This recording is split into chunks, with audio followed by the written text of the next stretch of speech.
અહેમદાબાદ મિત્ર ન્યૂઝમાં આપનું સ્વાગત છે. ગુજરાતને પ્રથમ અમૃત ભારત એક્સપ્રેસ ટ્રેન મળી છે, જે સુરતના ઉધનાથી ઓડિશાના બ્રહ્મપુર સુધી સાપ્તાહિક ધોરણે દોડશે. આજે એટલે કે 27 સપ્ટેમ્બરે વડાપ્રધાન નરેન્દ્ર મોદી વર્ચ્યુઅલી જોડાઈને આ ટ્રેનને લીલી ઝંડી આપી, જેની તૈયારીઓ કરી દેવામાં આવી હતી. ત્યારે સુરતના ઉધના રેલવે સ્ટેશન ખાતે રેલવે મંત્રી અશ્વિની વૈષ્ણવ પણ હાજર રહ્યા હતા. વડાપ્રધાન નરેન્દ્ર મોદીએ ઉધનાથી બ્રહ્મપુર અમૃત ભારત એક્સપ્રેસ ટ્રેનને લીલી ઝંડી આપી.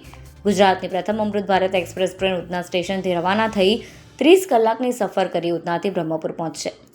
ઉલ્લેખનીય છે કે આ ટ્રેનમાં સીસીટીવી, ચાર્જિંગ પોઈન્ટ સહિતની તમામ સુવિધાઓ કરવામાં આવેલી છે. આ ટ્રેનમાં દરવાજો ખુલ્લો હશે તો પણ ટ્રેન ચાલુ નહીં થાય એ પ્રકારની તમામ મુસાફરોની સુરક્ષાનું ધ્યાન રાખવામાં આવ્યું છે. CR પાટીલે જાહેર મંચ પરથી વંદે માતરમ ટ્રેનના સ્ટોપેજ અને નવી ટ્રેન અપડાઉન કરનાર લોકો માટે મેમુ ટ્રેન સહિતની માંગ રેલવે મંત્રીને કરી હતી.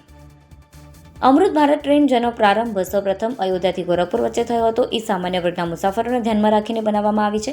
આ ટ્રેન સસ્તી અને આરામદાયક મુસાફરીનો નવો વિકલ્પ પૂરો પાડશે. સુરત અને આસપાસના વિસ્તારોમાં લાંબા સમયથી આ ટ્રેનની માંગણી ચાલી રહી હતી.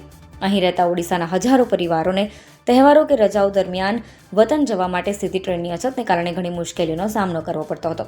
સોશિયલ મીડિયા અને જનપ્રતિનિધિઓ દ્વારા આ માંગણી સતત ઉઠતી રહી. હવે આ નવી ટ્રેન શરૂ થવાથી તેમની મુસાફરી સરળ બનશે.